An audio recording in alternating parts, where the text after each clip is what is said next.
안녕하세요. 저는 현재 너무나도 사랑스러운 우리 두 딸을 키우고 있는 대한민국의 자랑스러운 엄마이자 한 사람의 사랑을 듬뿍 받고 있는 아내입니다. 우리 네 가족에게는 이렇게 평화로운 시간을 보내기까지 정말 힘든 순간들이 많이 있었는데요. 우여곡절이 많아서서 그런지 지금은 더욱 서로가 끈끈해지고 더 애틋해져서 더 가족만 생각하게 된 것 같아요. 하지만 우리 남편에게는 아직까지는 많이 힘든 시간이 될 수도 있을 것 같습니다. 왜냐하면 우리 가족을 힘들게 한 당사자가 바로 남편의 엄마인 저희 시모였고, 그 시모로 인해서 여러 우여곡절을 겪으며 지금은 남편이 시모와 연을 끊은 상태거든요. 물론 이 기간이 언제까지 갈지는 모르겠지만 어쨌든 남편이 아직까지는 시모에게 화가 많이 나 있는 상황인지라 당분간은 이렇게 냉전 상태로 지내게 될 것 같아요. 그럼 우리 가족한테 그동안 무슨 일이 있었던 건지 한번 이야기해 보도록 할게요. 저는 딱 좋은 나이에 시집을 오게 되었어요. 26살에 지금의 남편을 만나서 재미있게 연애를 했고, 배려심도 깊고 자상한 남편이 좋아서 제가 먼저 결혼을 하자고 해서 바로 식장으로 들어가게 되었는데요. 근데 결혼하면서부터 과정이 순탄하지만은 않았어요. 왜냐하면 남편에게는 딱 하나 특징이 있었는데 바로 3대 독자라는 거였죠. 그렇다 보니 늘 연애를 하다 보면 시모에게서 종종 연락이 오곤 했었는데 그때마다 남편은 속박당하는 것 같아 좀 힘들어하곤 했었습니다. 그래서 늘 시모에게 더 이상 간섭하지 말라는 이야기를 하는 통화를 옆에서 제가 종종 듣곤 했었어요. 그래도 효심은 있는 사람인지라 제가 봤을 땐 부모님에게 정말 잘하는 사람이었어요. 다른 것도 아니고 부모님 생신 때면 늘 본가로 들어가서 식사를 하고 저와 같이 생신 선물을 사러 가도 정성스럽게 선물을 고르는 모습을 많이 봤었거든요. 근데 제가 결혼을 하려고 남편 부모님을 처음 만나보니까 그동안 남편이 왜 그렇게 부모님 때문에 힘들어 했는지 알 수 있겠더라고요. 아니, 정확하게는 시모 때문에 힘들어하는 모습이었어요. 시모는 처음 만나는 제가 그 자리에 있든 없든 중요하지 않은 듯 했어요. 오히려 제가 있으니 더 하는 느낌이 들 정도로 정말 남편에게 과하게 대하더라고요. 제가 제일 충격받은 모습이 뭐였냐면 바로 다 큰 남편에게 반찬을 퍼다 날라주는 일이었습니다. 자, 아들, 이것 좀 먹어봐. 우리 아들 좋아하는 고기 반찬이네.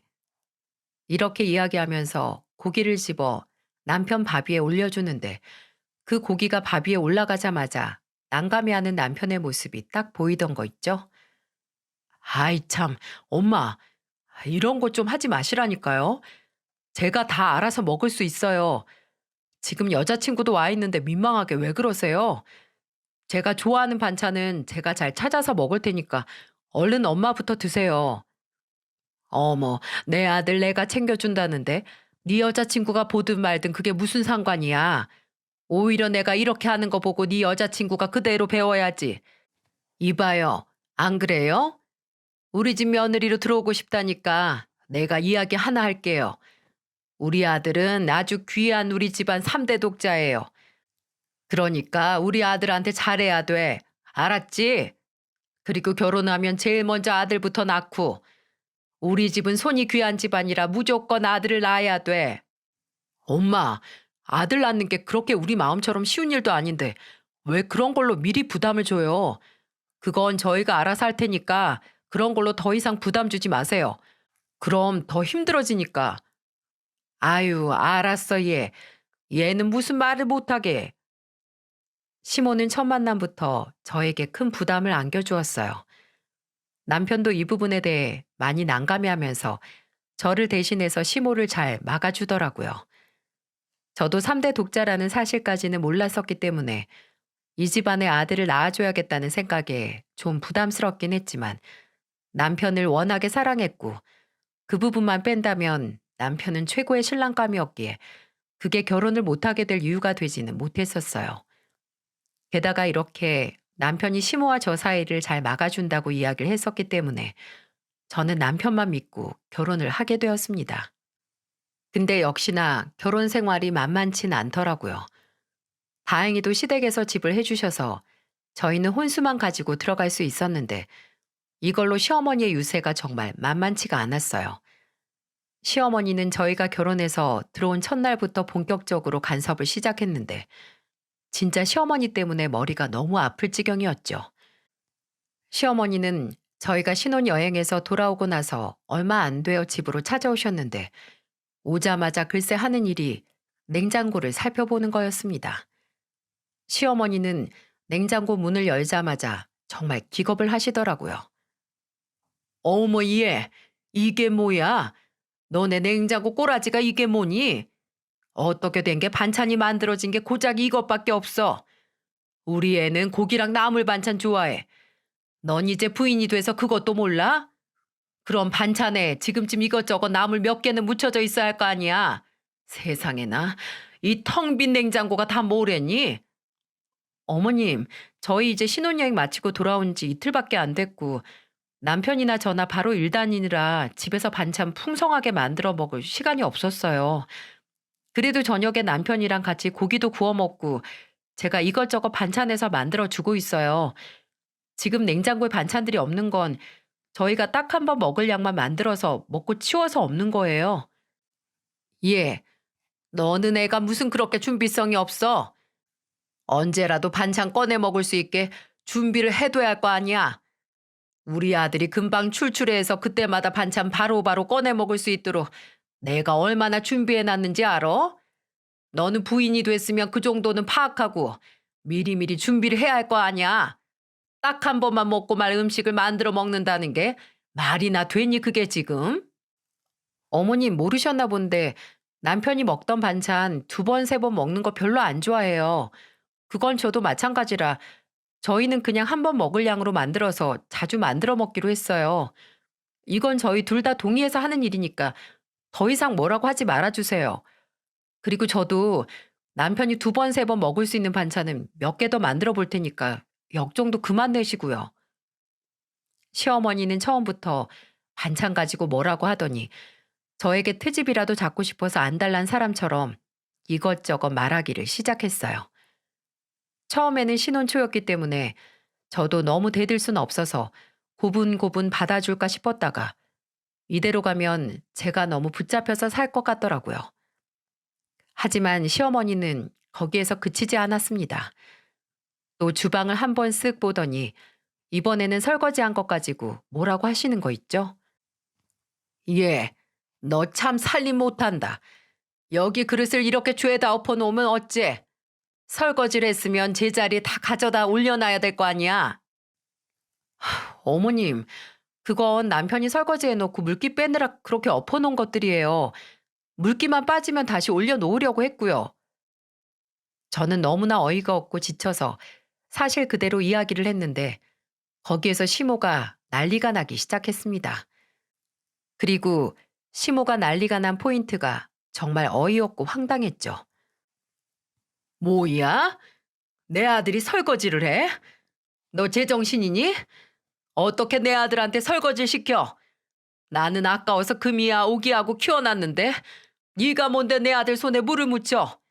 어디 남자가 주방일 하게 만드냐 말이야. 네가 아주 미쳐도 단단히 미쳤구나. 어?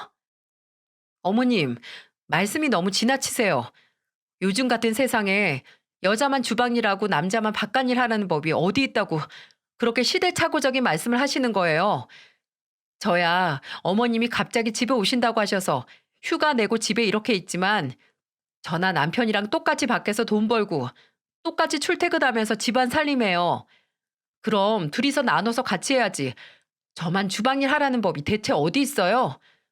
그리고 남편이 설거지를 했음 음식 준비는 다 제가 했다는 뜻이에요.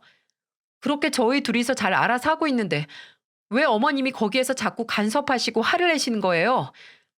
남편이 3대 독자인 건 알겠지만 저도 저희 집에서는 예쁜 딸이에요. 제가 어이가 없어서 다다다다 말씀을 드리니까 거기에 시어머니가 살짝 귀가 눌린 듯 싶더라고요. 근데 정말 어느 누가 요즘 시대에 집안 살림 여자가 다 하나요? 그건 저도 넘어갈 수가 없어서 시모에게 이야기를 했더니 좀 깨갱하는 듯 했습니다.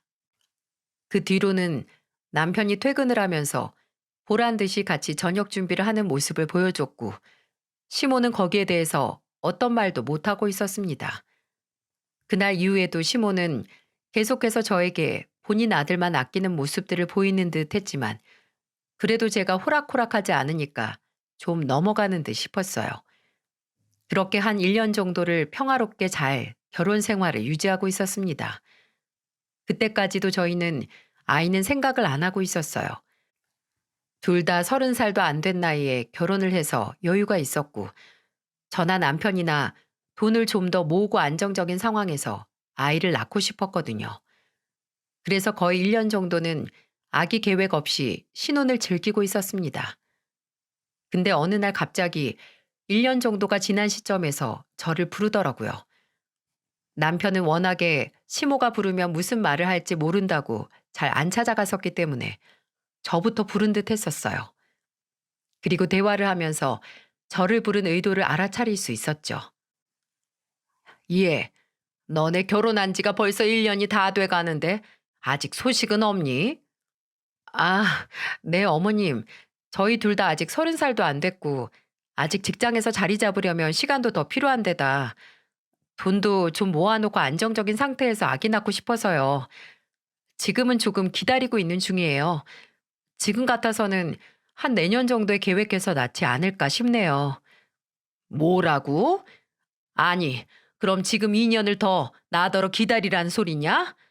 너네가 무슨 지금 이팔 청춘도 아니고 이미 결혼했으면 아이부터 갖는 게 맞는 거지.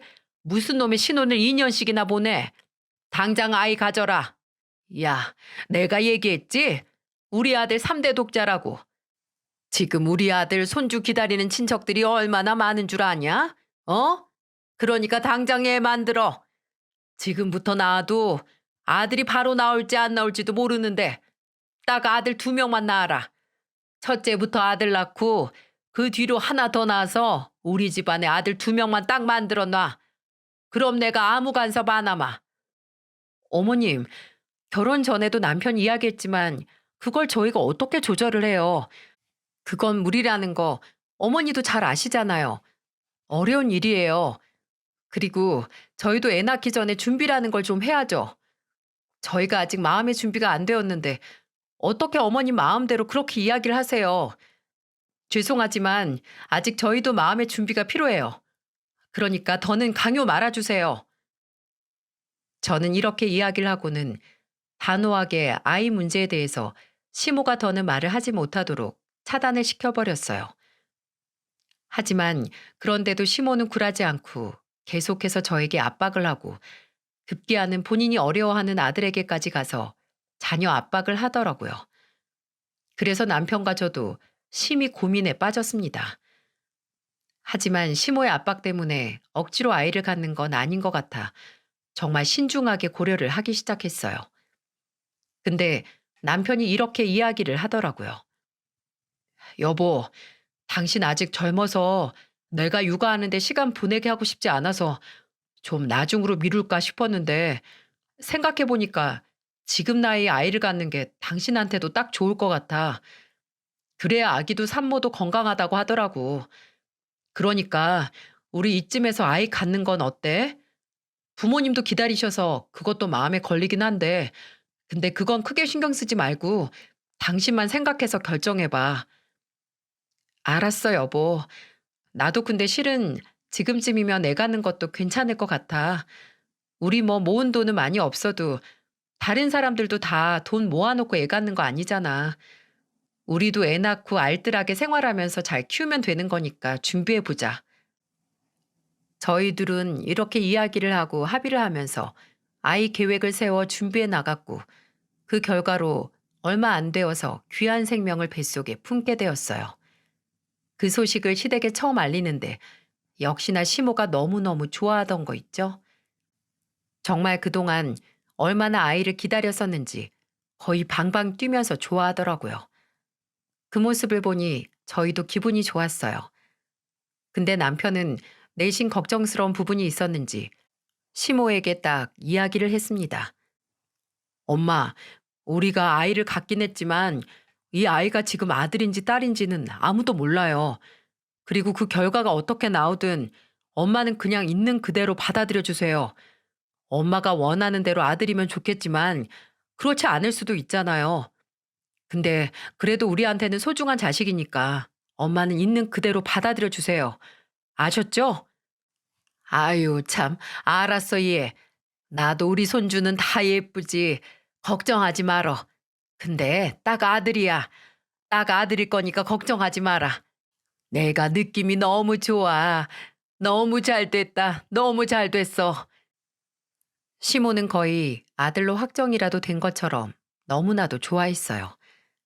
저희도 그런 시모를 보니 잠깐이나마 기분이 좋더라고요. 하지만 그 좋은 기분들은 얼마 가지 못했습니다. 왜냐하면 성별을 확인하는데 딸이라는 소리를 들었거든요. 저는 이때부터 고민이 되기 시작했어요. 이걸 시모한테 말을 해야 하나 말아야 하나 정말 고민스럽더라고요. 하지만 거짓말을 할 수 있는 노릇도 아니었고 시모가 궁금해하고 있던 터라 매일같이 딸인지 아들인지 물어왔었기 때문에 저는 그대로 말을 할 수밖에 없었습니다. 근데 역시나 딸이든 아들이든 개의치 않겠다고 했던 시모가 완전히 변해버리더니 그때부터 난리가 났죠. 너는 어떻게 된 게? 내가 얘기했지. 무조건 아들부터 낳아야 된다고. 아주 그냥 얘가 이 집안씨 말려먹으려고 작정을 했네. 작정을 했어. 이제 어쩔 거야? 어쩔 거냐고. 처음에 딸 낳으면 그 뒤로 기운 다 잡아먹는 거 모르니? 어? 이제 어쩔 거냐고. 말도 안 되는 이야기를 재개하면서 화를 내는 시모를 보며 저도 몸둘 바를 모르겠더라고요. 제 잘못도 아닌데 괜히 움츠려들고 기가 죽어서 아무 말도 못하고 있을 때 옆에 같이 있던 남편이 저를 대신해서 화를 내주었어요. 엄마, 그런 식으로 말하지 말라고 했죠? 딸이든 아들이든 우리 소중한 자식이라고. 지금도 엄마가 하는 말 뱃속에서 아기가 다 듣고 있어요. 근데 왜 그렇게 말을 험하게 하세요?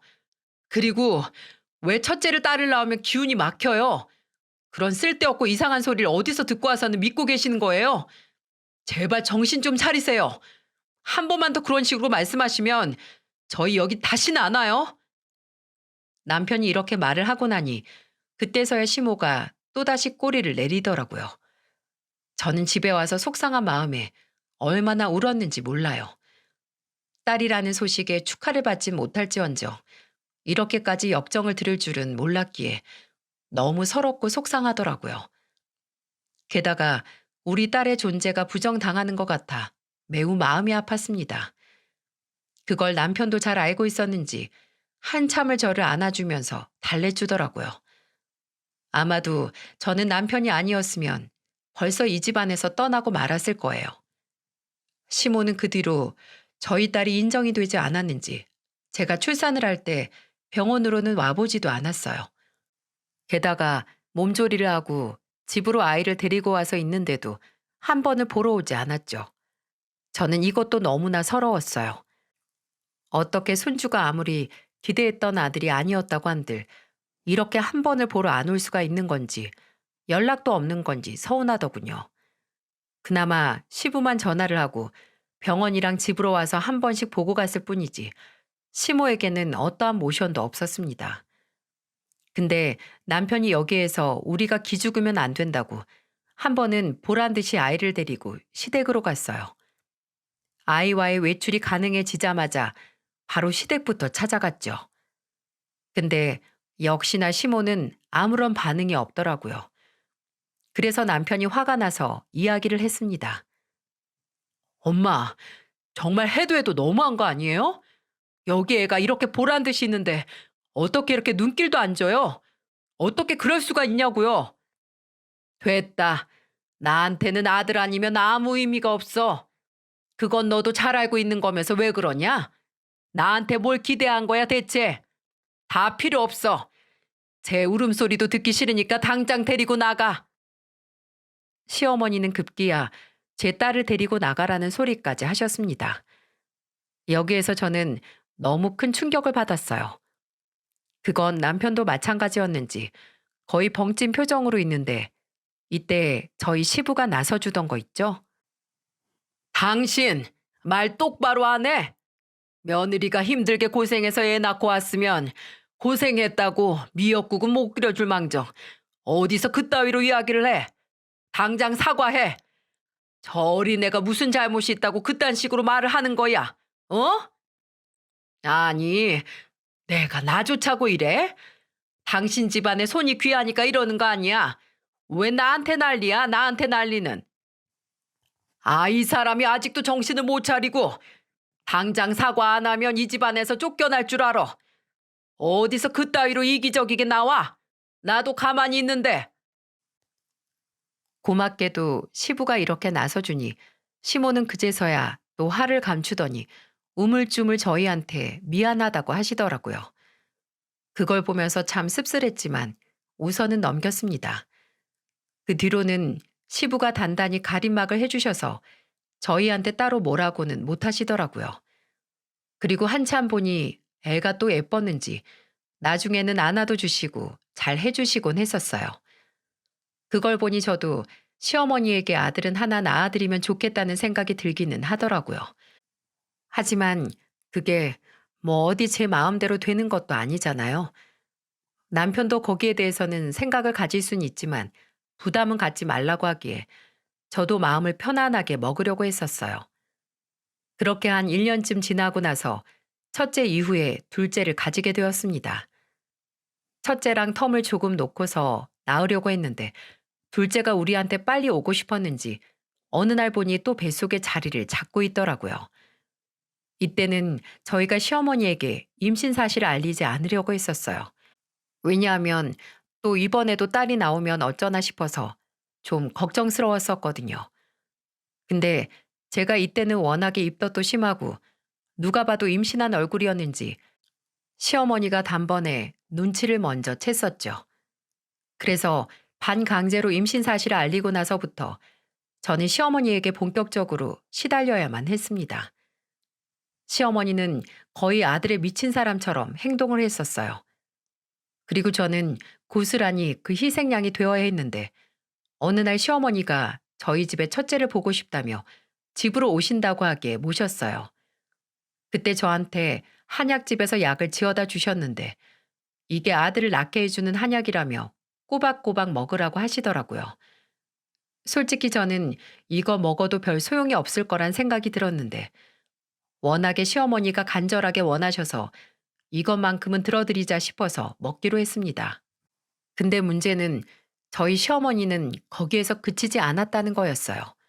그날 제가 화장실을 갔다 오거나 주방에서 식사를 준비하고 있으면 시어머니의 움직임이 심상치가 않았어요. 그 이유는 얼마 못 가서 알 수 있었습니다. 그날 좀 수상쩍긴 했지만 겉으로 봤을 때는 이렇다 할 만한 것들이 없어서 내가 잘못 봤나 싶었어요. 근데 저는 2주에 한 번씩은 꼭 이불 빨래랑 베개 커버를 바꾸면서 빠는데 그 베개에서 이상한 게 나오는 거예요. 그 정체는 바로 상상도 못한 정체였는데 다름 아닌 노란색의 부적이었습니다. 저는 이게 대체 뭔가 싶어서 바로 남편에게 가서 물었어요. 여보, 이 부적 당신이 베개에 넣어놨어? 어? 아니, 그럴 리가. 이게 갑자기 거기서 나온 거야? 어, 아니 대체 이걸 누가 해놓은 거지? 저는 정체를 알 수 없는 부적이 어디서 났나 생각을 하고 있었는데 남편은 이게 어디에서 난 건지 단번에 알더군요. 남편은 얼마 전에 시모가 왔다 갔다는 걸 알고 있었기 때문에 시모에게 바로 전화를 걸었죠. 평소에 이런 미신을 매우 싫어했던 남편은 바로 시모에게 화를 냈어요. 엄마, 엄마가 이 부적 우리 집에다가 가져다 놨어요? 어? 아니, 부적이 나왔어? 나는 모르는 일이다. 거짓말 하지 마요. 지금 베개 커버 빠니까 맨날 엄마가 쓰던 부적이 나왔는데 왜 발뺌을 해요? 진짜 이런 식으로 할 거예요? 이거 무슨 부적이에요? 이거 대체 뭐냐고요? 아유, 그래. 내가 좀 넣어놨다. 내가 넣어놨어. 그게 아들 만들어주는 부적이래. 그것만 잘 품고 있어도 된다니까. 제발 좀 있던 자리에다가 놔. 됐어요. 이거 제가 끔찍하게 싫어하는 거 알잖아요. 근데 어떻게 이래요? 한 번만 더 이러면 저 가만히 안 있습니다. 남편은 이렇게 말을 하고는 전화를 끊었는데 남편이 그동안 익히 겪어온 시모라면 이 베개에만 넣어놓지 않았을 거라며 저희 옷장이랑 신발장, 집안 곳곳을 다 뒤지기 시작했어요. 근데 진짜 놀랍게도 저희 옷장 깊숙한 곳과 신발장 안쪽, 소파, 저희 딸 액자 안에도 부적이 있는 거예요. 그동안 시모가 부적 넣어놓는 패턴을 잘 알고 있었던 남편은 여기저기 다 찾아보다가 발견을 했고 저는 그 안에서 속속들이 발견되는 부적들을 보면서 정말 놀라움을 감출 수가 없었습니다. 어찌나 열심히 숨겨놨는지 저는 시모의 몸놀림이 놀라웠어요. 남편은 하나하나 다 갈기갈기 찢어서는 버려버렸는데 저희 시모는 거기에서 멈추지 않았습니다. 거의 불도저처럼 아들을 낳게 하기 위해서라면 무엇이든지 할 사람처럼 달려들었어요. 어느 날은 시모가 저희 집에 또 찾아왔는데 이번에는 이상한 걸 들고 왔더라고요.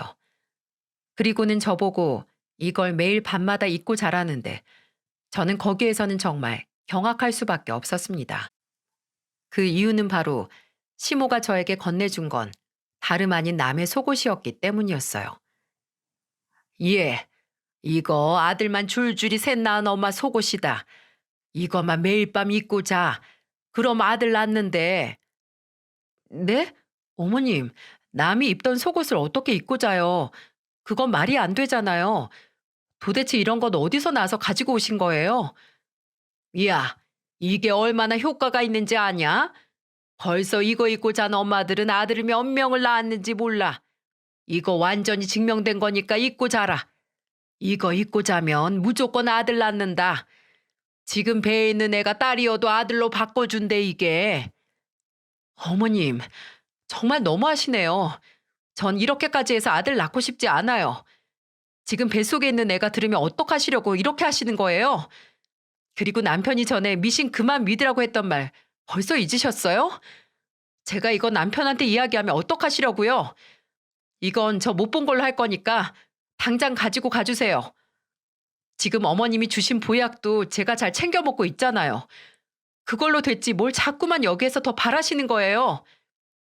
야, 내가 오죽하면 이러겠냐, 오죽하면. 우리 집안에 무조건 아들은 하나 나와야 되는데 지금 네 꼬락서니를 보니까 또 딸이라고. 그런데 내가 애가 안 타겠니? 그러니까 잔말 말고 내가 하라는 대로 해. 아니요. 전 그렇게는 못하겠어요. 이 속옷 저는 쳐다도 보기 싫어요. 그러니까 당장 가지고 가주세요. 저는 그대로 속옷을 시어머니 가방에 도로 집어넣으며 못 입겠다고 했어요. 그랬더니 시모가 화가 나서는 쿵쾅거리며 집을 나서더라고요. 시모가 서운해하는 게 눈에 보였지만 그것만큼은 정말 들어줄 수가 없었습니다.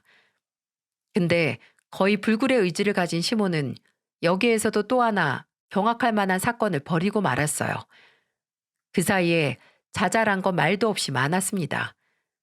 무슨 해동 용궁사에 있는 불상을 만지면 아들을 낳는다고 해서 거기까지 저를 끌고 가려는 걸 저는 그것까지는 해주자 싶어서 해줬었는데 거기에서 또 성이 안 찼는지 시모는 정말 뜨악할 만한 일을 벌였더라고요. 그건 바로 저희 집안 물건들을 싹 다 색감을 바꾸는 일이었어요. 저는 알록달록한 걸 좋아해서 집안 분위기를 좀 화사하게 만들어 보고자 색감을 좀 여러 가지로 써서 꾸며놨었어요. 특히나 저희는 아이들을 어릴 때부터 독립적으로 키우기 위해 방을 따로 마련해 놨었는데 이때는 딸이 첫째로 있었기 때문에 분홍 계열로 꾸며놨었어요. 그리고 그 외에 저희 집안 곳곳에 노란색이나 분홍색 등의 색감들이 있는 것들이 있었고 커튼은 꽃무늬가 은은하게 들어간 연분홍색으로 해놨었는데 글쎄 시어머니가 저희 온 집안에 있는 커튼색, 소파색, 침구 색상까지 모두 다 남색으로 바꾸겠다고 그걸 짊어지고 온 거예요. 소파 커버부터 시작해서 침구들, 커튼 등등 우리 딸 방에 꾸밀 물건들까지 싹 다 흔히 남성을 상징하는 색들로 싹 가지고 오고 급기야는 이렇게까지 말을 하더라고요. 예, 너네 벽지부터 좀 남색으로 바꾸자. 아무래도 기운이 안 좋아. 내가 이 집 가지고 용한 곳에 가서 물어보니까 터가 안 좋다더라. 당장 이사 가면 좋겠지만 그건 어려우니까 온 집안 분위기부터 바꾸자. 네 사주에 아들은 있다는데 지금 이 집 기운에 꽉 막혀서 아무것도 못하는 거래. 저는 정말 말도 안 되고 황당하게 나오는 시모의 말을 들으며 더는 들을 가치가 없다고 생각을 했습니다. 그리고 거의 포기를 한 저의 반응과는 달리 남편은 너무나도 화가 났는지 그 자리에서 물건들을 전부 다 밖으로 내다버리기 위해 다 짊어지고는 시모에게 이렇게 말을 하더라고요. 엄마, 진짜 끝까지 이럴 거예요? 네? 저 다시는 안 볼 생각으로 이거 가지고 온 거죠? 이거 당장 내다 버립니다. 이 물건 어느 것 하나도 우리 집안에 못 들이니까 당장 가지고 가세요. 안 그럼 내가 내다 버리고 엄마 다시는 안 볼 거니까. 남편은 이렇게까지 말을 해버리고는 정말로 그 짐을 다 가져다 버릴 작정인지 현관문을 박차고 나가더라고요. 거기에 시모가 또 기겁을 해서는 그 짐들을 다시 가지고 헐레벌떡 가버리셨어요. 남편과 저는 이 끝없는 싸움에 너무나도 지쳤기 때문에 다시는 시모가 아들 낳는 미신 가지고 찾아오지 못하도록 남편이 일부러 더 세게 나오는 듯 했습니다. 다행히도 시모는 그 뒤로는 또 포기를 했는지 가지고 오지 않더라고요. 그리고 결국 제가 낳은 둘째는 딸이었습니다. 시모의 미신을 거의 들어주지 않아서 그런진 모르겠지만 저는 어쨌든 딸을 낳았어요. 근데 이 모든 것이 다 그 미신을 지키지 않아서 일어난 일이라는 생각은 안 들더라고요. 그냥 예쁜 딸이 우리에게로 오고 싶어서 왔다고 생각을 했고 남편도 저에게 그런 거에 대해서는 절대로 죄책감을 가지지 말라고 했어요. 그래서 저도 마음을 비웠습니다. 대신에 또 손녀를 어머니께 보여드릴 생각에 조금은 막막하더라고요. 저는 바로 어머니를 볼 용기는 나지 않아서 시부에게 미리 언지를 주었고 시부는 괜찮다면서 저를 안심시켜 주었어요. 얘야, 괜찮다, 괜찮아. 오히려 요즘은 딸이 재산이라고 하잖니. 그러니까 눈치 보지 말고 당당하게 우리 집에 와라. 내가 네 시애미한테는 말해두마. 그러니까 걱정하지 말고 우리 둘째 손녀 데리고 집으로 와. 네, 아버님. 감사합니다. 저는 차마 찾아갈 용기가 없어서 시부에게 먼저 전화로 말씀을 드렸는데 이렇게 따뜻하게 말씀을 해주시니 너무 고맙고 감사하더라고요. 그래서 남편과 함께 용기 내서 찾아갔습니다. 근데 정말 거기에서 저는 두 번 다시는 겪고 싶지 않은 치욕스러운 일을 겪어야만 했어요. 시어머니는 또 제품에 안겨있는 딸을 보자마자 인정이 되지 않았는지 마구 생떼를 피우기 시작하더라고요. 손녀는 필요 없다고. 야, 너 내가 우스워? 어? 그러니까 내가 말했지. 내가 하라는 것만 제대로 했었어도 아들 낳았을 거 아니야. 이 나쁜 거. 우리 집 씨 말려먹는 이 부정탄 거사. 당장 우리 집에서 나가. 우리 집안에서 꺼져버리라고. 너 같은 걸 며느리로 두는 게 아니었는데. 아이고, 내 팔자야. 내 팔자야. 우리 집 씨 다 마르게 생겼네. 아이고. 시어머니는 땅을 치며 아이고를 외쳐댔고 급기야 나중에는 바닥을 구르면서까지 난리를 피우더군요. 그 모습을 보는 저는 솔직히 너무 무서웠습니다. 정말 미친 사람을 보는 것 같았거든요. 남편도 시어머니가 이렇게까지 할 줄은 몰랐는지 옆에서 많이 당황하고 있는 듯 했어요. 그래서 저희 둘은 불이 나게 아이들을 데리고 나오려고 하는데 거기에서 생각지도 못한 일을 시부가 또 벌였습니다. 그건 바로 찬물을 시모에게 끼얹는 일이었어요. 이 인간아, 정신 안 차려? 어? 어디에서 헛짓거리하면서 돌아다녀 놓고는 애들한테 생떼를 피워. 어디 그딴 짓 한다고 해서 아들이 나아져? 어? 왜 정신을 못 차리고 이렇게 철없이 구냔 말이야. 당장 그만둬. 안 그럼 당신 정말로 이 집에서 쫓겨날 줄 알아. 왜 나한테 그래? 왜 나한테? 아들 못 낳은 건 쟤인데 왜 나한테 그러느냐 말이야. 아이고 내 팔자야. 내 팔자야. 시모는 너무 서러웠는지 정말 대성통곡을 하면서 울어댔어요. 완전히 물에 빠진 생쥐꼴이 되어서는 바닥에 주저앉아 우는 모습을 저는 더 볼 수가 없었습니다. 그리고 남편도 마찬가지였는지 저희는 얼른 시부에게만 인사를 드리고는 나와버렸어요. 시모가 이렇게까지 나올 줄 몰랐기에 남편은 기가 찬 듯 싶었습니다. 그래서 당분간은 시댁에 찾아가지도 않았어요. 근데 시모가 직접 찾아와 저희를 괴롭히기 시작했죠. 아니 정확히는 저를 괴롭혀대기 시작했습니다. 시모는 매일매일 전화를 해서 저를 못살게 굴었거든요. 야, 너 당장 우리 집안에서 꺼져. 너 때문에 우리 집안 씨가 다 말라버리게 생겼다고. 이제 보니 너네 집 터가 안 좋은 게 아니라 그냥 네가 기운이 안 좋은 것 같다. 다 네 탓이야. 다 네 잘못이라고. 그러니까 당장 이 집안에서 꺼져. 메일을 이렇게 전화를 하거나 문자를 해서는 사람을 아주 못살게 굴었어요. 이 말을 듣는데 처음에는 그냥 무시했습니다. 그냥 본인 속이 풀릴 때까지 하라고 저는 냅뒀어요. 근데 점점 도가 지나치니까 저도 안 되겠더라고요. 그래서 다시 한번 반격을 시작했죠. 어머님, 제발 그만 좀 하세요. 도대체 언제까지 그러실 거예요? 요즘 세상에 아들 하는 것도 웃긴데 어머님처럼 미신에 미쳐가지고 제 탓으로 돌리는 것도 제정신 아니에요. 아시겠어요? 그리고 남들은요, 손녀 2명 낳아주면 고맙다고 그래요. 어머님처럼 이렇게 쌩 난리 안 친다고요. 금이야 오기에 얼마나 물고 빨고 예뻐해주는데 그러지는 못하실 망정 이렇게 절 대하세요. 어머니 자꾸 이러시면요. 그나마 있는 손녀들도 안 보여드릴 거니까 그리 아세요. 저는 이렇게까지 이야기를 하면 좀 정신을 차릴까 싶어서 속에 있던 말을 다 하고는 전화를 끊어버렸습니다. 근데 저희 어머니는 여간 독한 사람이 아니었어요. 제 말은 씨알도 먹히지 않는 강적이었죠. 그나마 그 뒤로 잠잠해졌길래 저희는 시부생신이 되었을 때쯤 2딸을 데리고 시댁으로 갔습니다.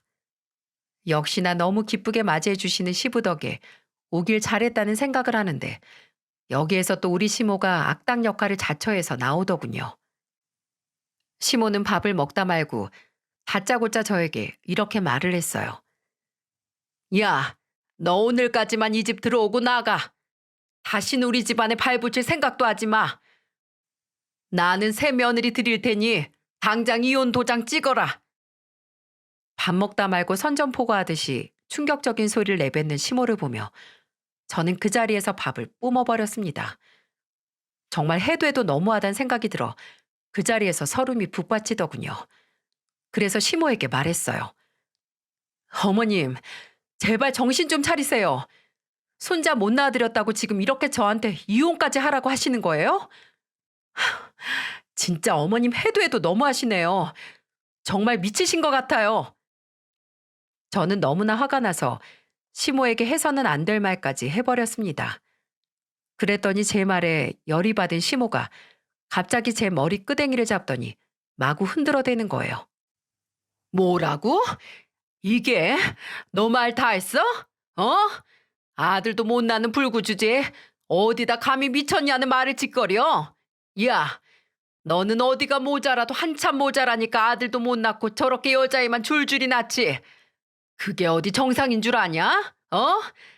너 내가 지어다 준 한약도 얼마나 용한 곳에서 지어다 준 건데 그것도 다 네 기운에 막혀서 지금 효과가 없는 거 아니야?